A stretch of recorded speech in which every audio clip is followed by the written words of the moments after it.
आगे चलते हैं। हमारे 33 काव्य हो चुके थे। आज 34 और 35 नंबर का काव्य हम सभी यहाँ पर देखेंगे। नीता दीदी। हाँ, एक मिनट। हाँ दीदी। हाँ, ठीक है।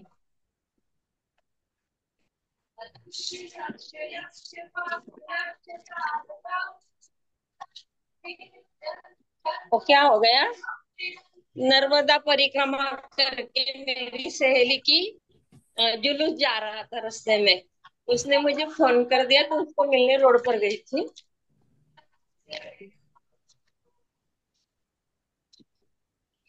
34 नंबर है ना दीदी? हाँ, 34 नंबर का काव्य, 34 और 35, आज दो काव्य होंगे हमारे। सभी को जय जिनेन्द्र।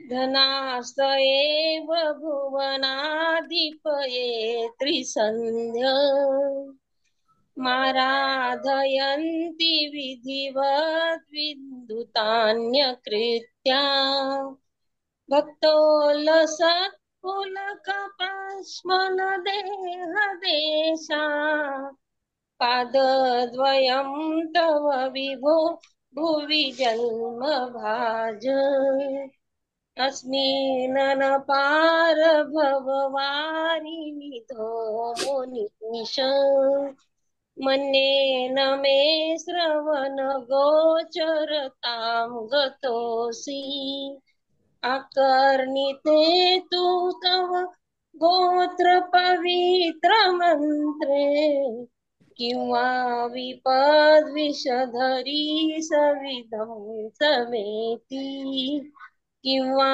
विपद्विषधरी सविधं समेति। ओके, चलिए इसको समझते हैं। ये जो काव्य है 34 नंबर का, ये भूत पिशाच पीड़ा तथा शत्रु भय नाशक काव्य है। भूत पिशाच आदि की, व्यंतर आदि की जो बाधा हो जाती है, तो उसके नाश के लिए, उन चीजों से बचने के लिए ये काव्य है।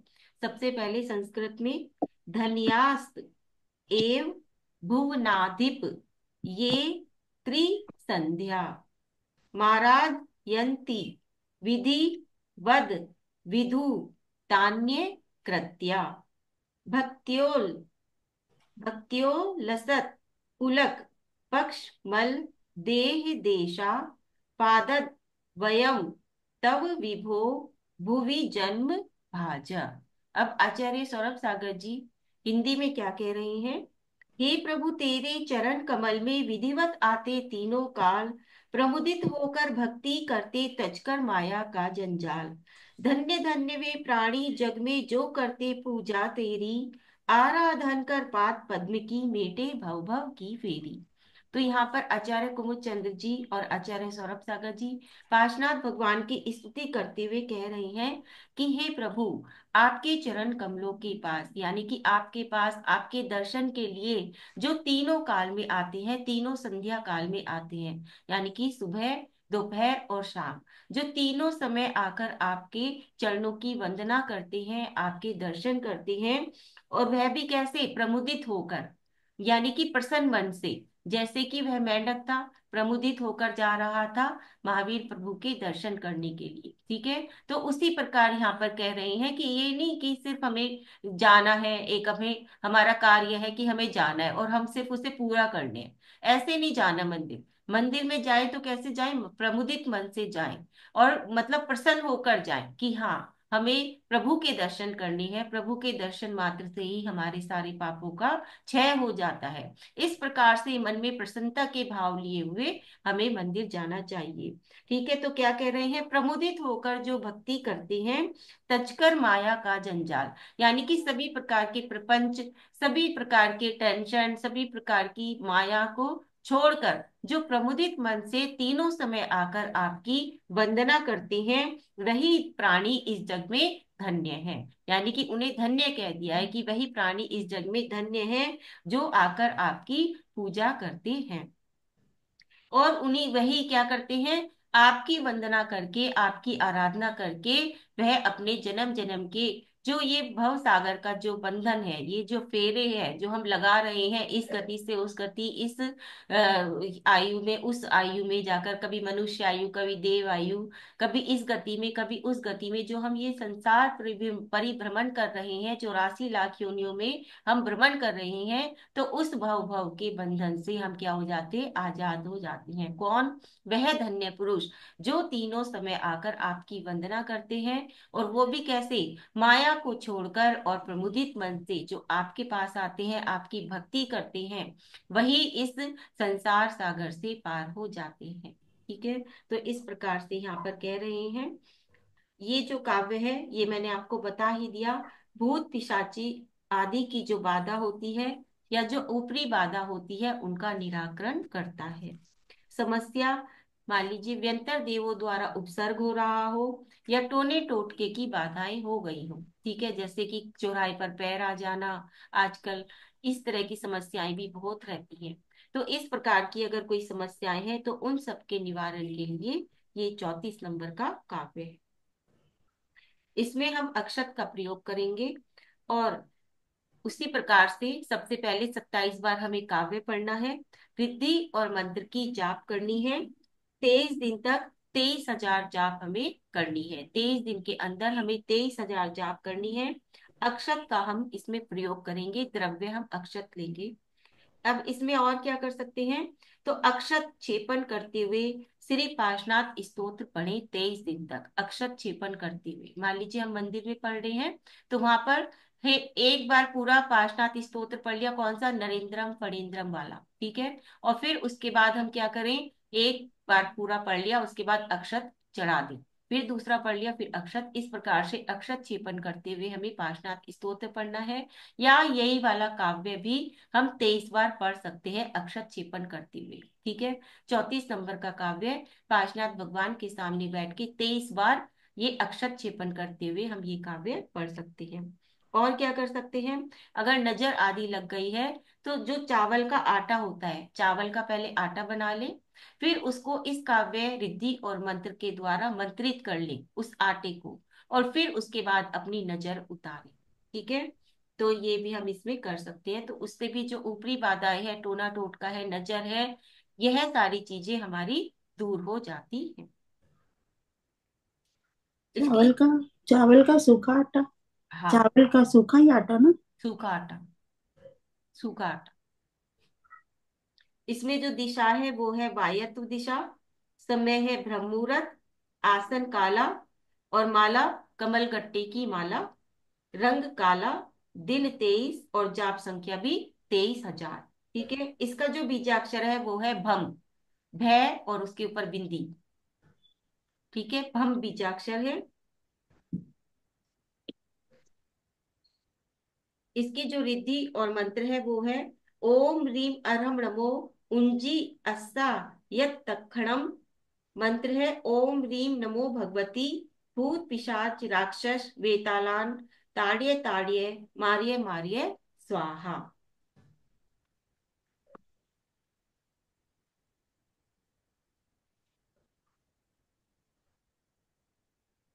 और क्या कर सकते हैं इसमें हम, तो देखिए, भूत प्रेत आदि की जो बाधा है उसे उतारने के लिए वैसे तो ये जरूरत नहीं होती, क्योंकि ये चीजें मतलब नहीं मानी जाती कि ये सब चीजें होती हैं, लेकिन फिर भी लिख लीजिए, कभी जरूरत पड़ जाए तो। चंदन, खस, माल कांगड़ी, तगर, लाल चंदन और कूट को पीसकर शरीर में लेप करने से भी भूत प्रेत आदि की बाधा उतर जाती है। एक बार और बोलती हूँ, चंदन, खस, माल कांगड़ी, तगर, लाल चंदन और कूट, इन्हें पीसकर शरीर में लेप करने से भी भूत आदि की बाधा उतर जाती है। अपामार्ग की जड़ को रोगी की भुजा में बांधने से भी भूत ज्वर नाश हो जाता है। अपामार्ग की जड़,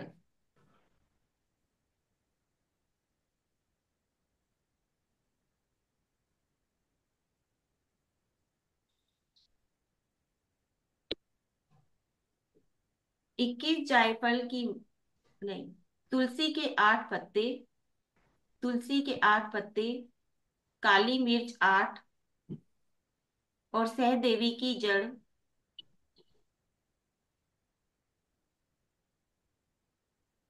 जो कि इतवार के दिन आपको लानी है, रविवार के दिन। इन तीनों को मिलाकर कंठ में बांधने से भी, यानी कि गले में पहन ले, ताबीज की तरह एक कपड़े में सारी चीजें रख के और उसे कंठ में पहन ले, तो उससे भी ये बाधाएं दूर हो जाती हैं। तुलसी के 8 पत्ते, 8 काली मिर्च और सहदेवी की जड़।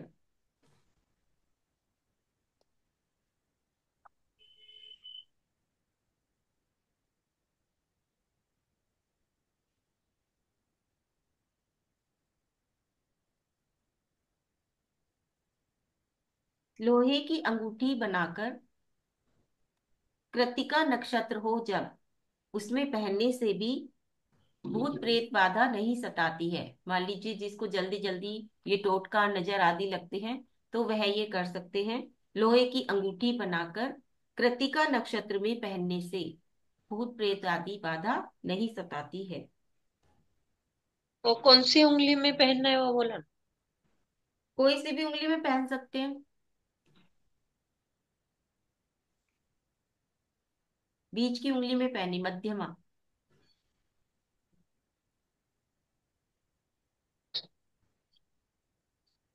हस्त नक्षत्र में चंपा की जड़ लाकर, हस्त नक्षत्र, देखिए नक्षत्रों का बहुत बड़ा प्रभाव होता है, इसलिए यहाँ पर नक्षत्र बता रहे हैं। हस्त नक्षत्र में चंपा की जड़ लाकर, चंपा, चंपा जो फूल होता है, उसकी जड़ लाकर गले में पहनने से भी भूत प्रेत बाधा नहीं सताती है।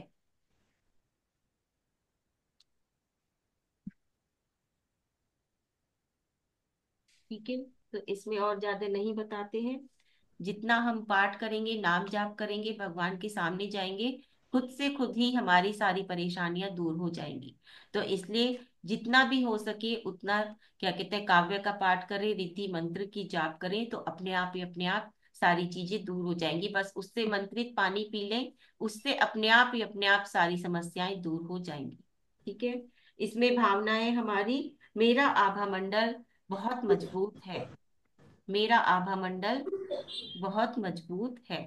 क्योंकि हमेशा अपने आभा मंडल को सुरक्षित करके रखें और अपने आभा मंडल को मजबूत करके रखें, तो किसी भी प्रकार की बाहर की कोई भी परेशानी आपको परेशान नहीं कर पाएगी। हमेशा अपना सक्रियकरण करके रखें, ठीक है, अपने ऑरा को सुरक्षित करके और उसे लॉक करके रखें हमेशा।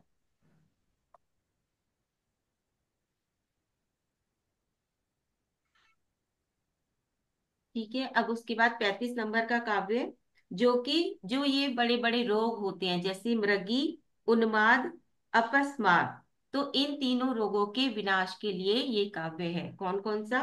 मृगी, उन्माद, अपस्मार, यानी कि ये मानसिक रोग होते हैं, जैसे पागलपन आदि। तो इन, उन्माद मतलब पागलपन आदि की स्थिति, और मृगी जो मिर्गी के दौरे होते हैं, जिन्हें मिर्गी कहते हैं। ठीक है, तो इस प्रकार की जो परिस्थिति होती है, या मानसिक रोग कोई जिसमें कि अपनी ही होश ना हो, इंसान कुछ का कुछ करता हो, तो इस प्रकार के जो रोग होते हैं उनके विनाश के लिए ये हमारा 35 नंबर का काव्य है। आइए संस्कृत में देखते हैं। अस्मिन पार भव वारी निधो मुनीषा, मन्ये न मे श्रवण गोचरताम गतोस्मि, आकर्णिते तु तव गोत्र पवित्र मंत्रे, किम वा विपद विष धरी सविधम समेति। हिंदी में, हे मुनीन्द्र, मैं कई जन्मों से दुख उठाता आया हूँ, फिर भी कानों से ना प्रभुवर आप नाम सुन पाया हूँ। जो भी ध्यान लगाकर तेरा मंत्रोच्चारण सुनता है, विषधर विपदाओं का उसको कभी नहीं डस सकता है। तो यहाँ पर पार्शनाथ भगवान की स्तुति करते हुए कह रहे हैं कि हे प्रभु, मैं न जाने कितने जन्म मैंने ले लिए, लेकिन उसके बाद भी मैं आपके दर्शन को नहीं आया, आपके नाम को मैंने नहीं सुना। यानी कि अगर दर्शन किए भी, आपकी पूजा पाठ की भी, तो वो मन से नहीं की, ऊपरी मन से ही की है। मतलब अपने मन से बिल्कुल आपके नामों को मैं नहीं सुन पाया, और ना ही मैंने ध्यान लगाकर आपके मंत्रोच्चारण को सुना है, यानी कि आपको सुना है। क्योंकि अगर मैं ऐसा करता तो मेरे जितने भी विपदाएं हैं, जो विष रूपी, जो विषधर रूपी, सांप रूपी जो मेरी विपदाएं हैं, वह, या कषाय, यहाँ पर हम कषाय भी लगा लेंगे, क्योंकि कषायों को भी कैसे कहा गया है कि कषाय भी हमारी विषधर के समान ही है। तो ये जो मेरी कषाय है, ये अपने आप ही अपने आप में से विदा हो जाती, यानी कि दूर हो जाती। तो अगर मैं आपके नाम का जाप करता तो कोई भी परेशानी मुझे छू भी नहीं सकती, और साथ ही साथ मेरी जो आंतरिक कषाय है वह भी मुझसे दूर हो जाती, और यह मुझे कभी भी नहीं डर सकती थी, यानी कि कभी भी मुझे परेशान नहीं कर सकती थी। तो इस तरह से यहाँ पर कह दिया कि उनके नाम का भी कितना महत्व है, और वह भी कैसे, ध्यान लगाकर। ये नहीं कि ऐसे ही बस हमें अपने कार्य को पूरा करना है, इस प्रकार से नहीं। कह रहे हैं कि अगर मैंने पूर्ण रूप से अपने मन को, अपने ध्यान लगाकर आपका मंत्र उच्चारण सुना होता, आपके दर्शन किए होते, तो किसी भी प्रकार से कोई भी विपत्ति मेरे पास नहीं आती। तो इस प्रकार से भगवान की यहाँ महिमा कह रहे हैं। ये जो काव्य है समस्त मानसिक रोगों के नाश के लिए काव्य है। जितने भी मानसिक रोग होते हैं, जैसे कि मृगी, उन्माद, यानी कि अपस्मार, चित्त भ्रम की स्थिति, इल्यूजन जिसे हम कहते हैं, इल्यूजन में रहना, पागलपन, इस प्रकार के जो असाध्य रोग हैं, उन्हें दूर करता है ये वाला काव्य। इसकी जो साधना की जाएगी, काव्य, रिद्धि और मंत्र। ठीक है, 27 बार काव्य, रिद्धि और मंत्र। दिन है 180, 180 दिन तक, क्योंकि बड़ी बीमारी है, बड़े रोग हैं, मानसिक रोग हैं, तो ज्यादा दिन तक हमें ये करना पड़ेगा। 180 दिन में हमें 1.25 लाख जाप पूरी करनी है, 180 दिन में।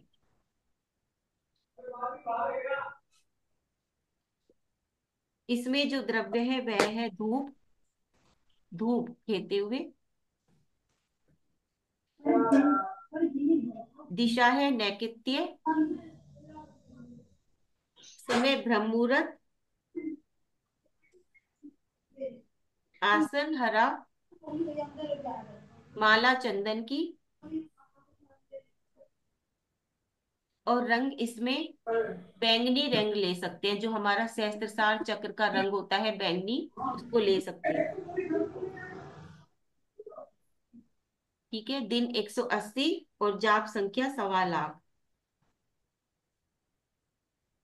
और इसका जो बीजाक्षर है वो है ओम बीजाक्षर, जो कि हमें मौन होकर करना है। ओम बीजाक्षर की जाप मौन होकर, उच्चारण के साथ नहीं, मौन होकर, ताकि वो हमारा जो सहस्त्रसार चक्र है, यानी कि सिर का जो चक्र है, वह हमारा सही हो सके, और उससे हमारी जो मानसिक बीमारियां हैं वह भी ठीक हो सके, क्योंकि वह हमें शांति प्रदान करेगा, हमारे दिमाग को शांत करेगा, हमारे मानसिक रोगों को शांत करेगा। तो इसमें डिप्रेशन भी आ जाएगा, इस वाले में डीप डिप्रेशन जो होता है वो भी इसी वाले काव्य के द्वारा हम ठीक कर सकते हैं।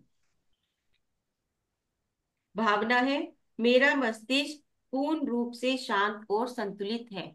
मेरा मस्तिष्क पूर्ण रूप से शांत और संतुलित है।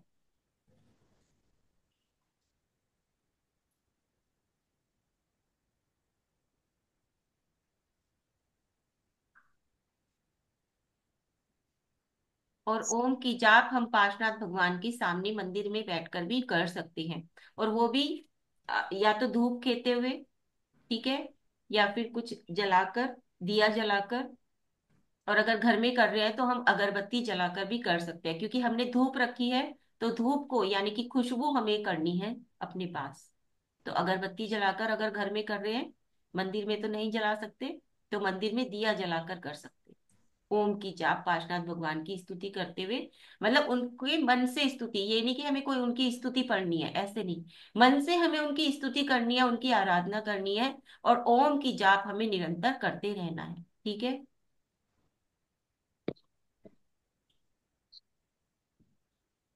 इसकी रिद्धि और मंत्र लिख लीजिए। इसकी रिद्धि है ओम ह्रीम अरहम नमो मिज लिज णासे। मंत्र है ओम नमो भगवती मिगिया गदे ए पस्मारे रोगे शांति कुरु कुरु स्वाहा।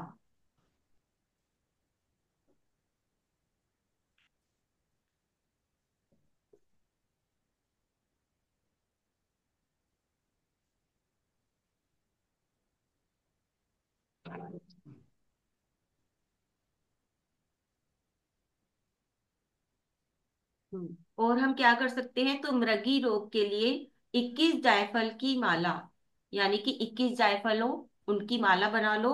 वो गले में पहनने से मिर्गी नहीं आती। या फिर अगर किसी को मिर्गी का दौरा पड़ गया तो उसके गले में वो रख दो माला बनी हुई, तो उसको मिर्गी का दौरा नहीं पड़ेगा। काली हल्दी को धारण करने से भी मिर्गी समाप्त हो जाती है। काली हल्दी वो भी गले में बांध दो, उससे भी क्या कहते हैं, मिर्गी नहीं होती। या फिर रेशम के धागे में जायफल को लपेटकर रोगी को पहनाने से भी मिर्गी रोग दूर होते हैं। रेशम के धागे में जायफल को लपेट लो और उसको पहना दो, उससे भी मिर्गी के रोग दूर होते हैं।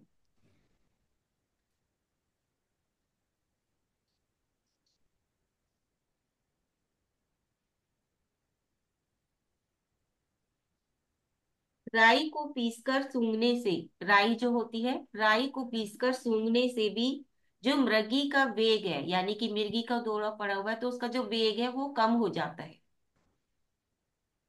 या फिर प्याज के रस को सूंघने से भी मृगी, यानी कि जो दौरा है वह टूट जाता है।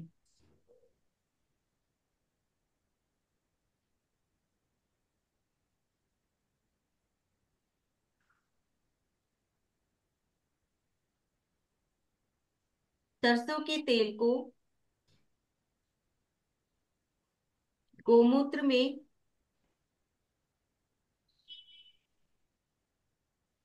पकाकर मालिश करने से भी मृगी मिटती है। सरसों के तेल को गोमूत्र में मिलाकर मालिश करने से भी मृगी मिटती है।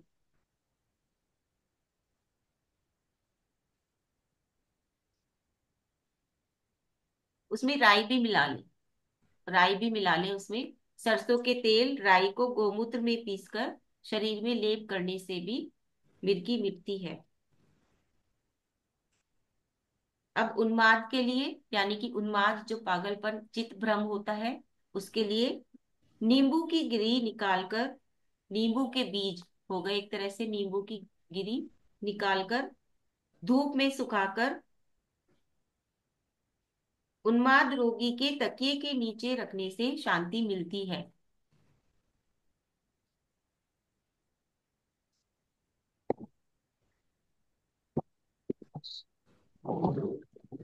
नींबू के रस का मस्तिष्क पर मर्दन करने से, यानी कि सिर में मालिश करो उसकी, मस्तिष्क पे नींबू के रस की, उससे भी पागलपन मिटता है, उन्माद मिटता है।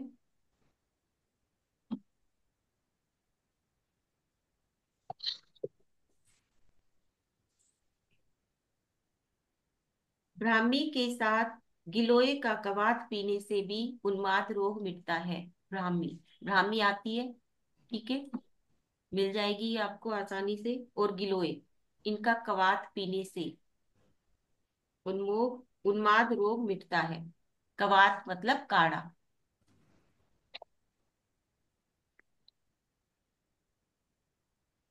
सरसों के तेल की नसों में मालिश करने से, मतलब सिर में, उससे भी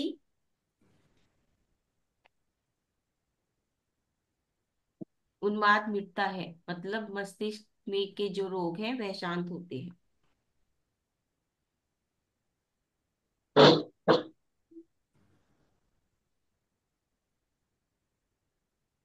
डिप्रेशन के लिए लिख लीजिए, जिनको डीप डिप्रेशन है, अवसाद है, उनके लिए पीपल की लकड़ी, पीपल की लकड़ी चंदन की भांति घिसकर, जैसे चंदन की लकड़ी को घिसते हैं सिलवट्टे पर, ऐसे ही पीपल की लकड़ी को घिसकर रात को सोने से पहले मस्तिष्क पर लगाने से डिप्रेशन दूर होता है।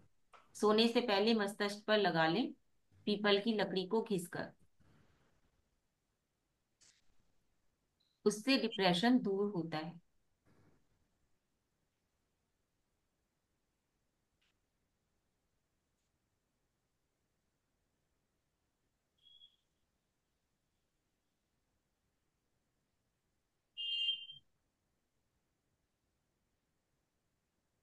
ठीक है, इसी में अगर मूर्छा आ जाए, मूर्छा भी आ जाती है जैसे, तो मिर्गी का दौरा अलग होता है, लेकिन एक मूर्छा आ जाती है, ठीक है ना, जितना डीप डिप्रेशन होता है लोग उतना मूर्छा में भी चले जाते हैं। तो मूर्छा के लिए भी लिख लीजिए कि अगर किसी को मूर्छा आ गई है तो वह क्या करे। तो पीपल को पानी में घिसकर अंजन करने से मूर्छा मिटती है। पीपल को घिसकर अंजन आंखों में डालने से, या फिर राई को पीसकर सूंघने से भी मूर्छा मिटती है। राई को पीसकर सूंघने से भी मूर्छा मिटती है।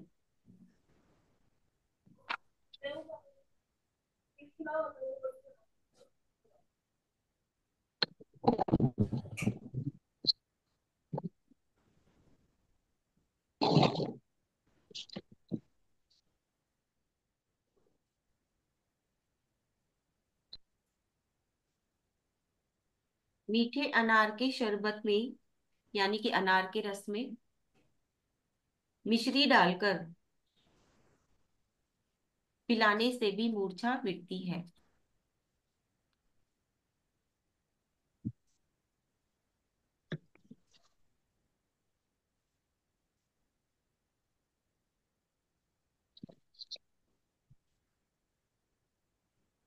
ठीक है, अगर चक्कर आ रहे हो तो वो भी लिख लीजिए।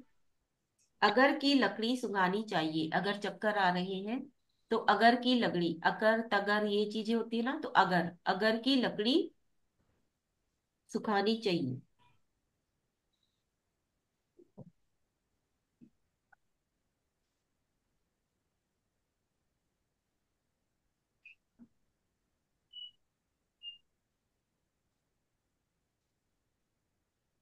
ठीक है, तो इस प्रकार से ये दो काव्य और होते हैं, 34 और 35।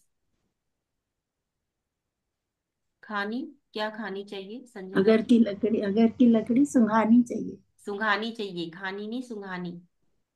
मूर्छा तो तभी मिट जाएगी, मूर्छा चक्कर आदि सब चीजें ठीक हो जाएगी। ठीक है, चलिए आगे बढ़ते हैं। और किसी को कुछ पूछना है तो आप पूछ सकते हैं।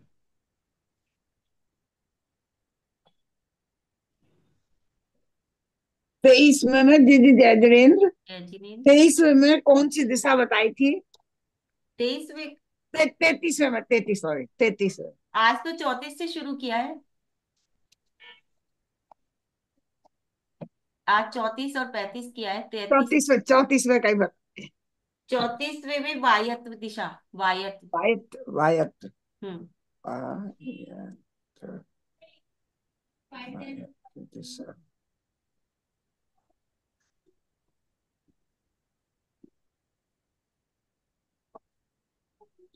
थैंक यू दीदी। जय जिनेन्द्र। जय जिनेन्द्र, जय जिनेन्द्र। हाँ संजना जी। जय दीदी, वो क्या, अगर की लकड़ी क्या सुखानी चाहिए खानी? सूंघनी चाहिए, सूंघनी, सुंघानी। सुखानी चाहिए, अच्छा, वो हाँ। फोन में थोड़ी आवाज कम थी ना, सुनाई नहीं दे रहा था। हाँ। चलिए ठीक है। ठीक है, चलिए ठीक है, फिर आगे बढ़ते हैं और प्रतिक्रमण और जिनवानी स्तुति कर लेते हैं। जी रेणु। पंच प्रमेश जी के चरणों में प्रतिक्रमण मैं करता हूँ। सब दोष मेरे मिथ्या होवे, यही भावना भरता हूँ। अवगुणों से मैं भरा हुआ, कषाय वशी अनाचार किया। कृतकारित अनुमोदना से जीवों का यदि घात किया। भक्ष्य भक्ष्य की सेवन में पाप कर्म जो भी हुआ, वे सब मेरे मिथ्या हुए।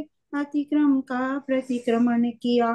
काव्य रिद्धि मंत्र उच्चारण में पद मात्रा यदि छूट गई, प्रायश्चित करता हूँ भगवान, मैंने उन्हें जाना नहीं। सम्यक दर्शन प्राप्त हो, दुख कर्म का नाश हो। समाधि मरण प्राप्त हो, शाश्वत सुख का वास हो। समाधि मरण प्राप्त हो, शाश्वत सुख का वास हो। नमो मैं सदा ही श्री जैन वाणी, हमें आत्म प्रभुता दिखाती है वाणी, सबके हृदय में बसे जिन वाणी, परम शांति पावे सभी भव्य प्राणी, परम ज्ञान दाता यही धर्म माता, हमें मुक्ति मार्ग दिखाती है वाणी, नमो में सदा ही श्री जैन वाणी। सभी नोकार नमोकार में।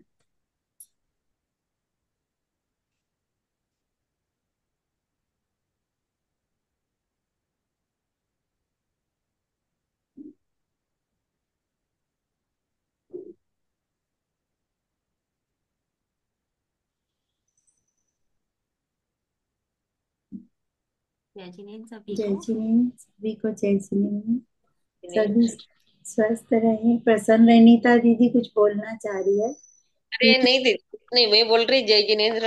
अच्छा जय तो जिनेन्द्र। इतना अच्छा प्रतिक्रमण करवाती हो कि उसी में हम ये हो जाते हैं, और इतने लयबद्ध करते हैं कि तो अपने आप वो मुंह पे भी बैठ जाता है हमारे। बस एक बार सुन लिया और हम भी याद करते रहते हैं। बहुत अच्छा दीदी, ऐसा ही चाहिए कि सब लोग साथ में गुनगुनाएं। जब भी मैं प्रतिक्रमण या जिनवानी स्तुति बोलूं कि आपको अच्छे से स्मरण हो जाए और आप सभी अपने अपने मन में गुनगुनाएं, यही भावना है। और सभी स्वस्थ रहें, प्रसन्न रहें। देखिए कोई ना कोई हर चीज से परेशान है, चाहे शारीरिक रोग से, चाहे मानसिक रोग से। तो हमें इन काव्यों की जो महत्ता मनीषा जी बता रही हैं, आप समझें। और देखिए इसका उच्चारण हमारी नीता दीदी इतना शुद्ध और इतना स्पष्ट करती हैं कि सभी का उच्चारण शुद्ध हो जाना चाहिए, है ना। वो इतने अच्छे से उच्चारण करते हैं, बिल्कुल ठहरी आवाज में। तो हमें भी पहले उच्चारण की तरफ, अच्छे से शुद्ध उच्चारण की तरफ अपने भाव बनाने चाहिए, और फिर इनकी उपयोगिताएं हमें मनीषा जी के माध्यम से समझनी चाहिए। इन्हीं भावों से सभी को जय श्री राम। जय जय जिनेन्द्र। जिनेन्द्र। जय जय श्री जिनेन्द्र। राम।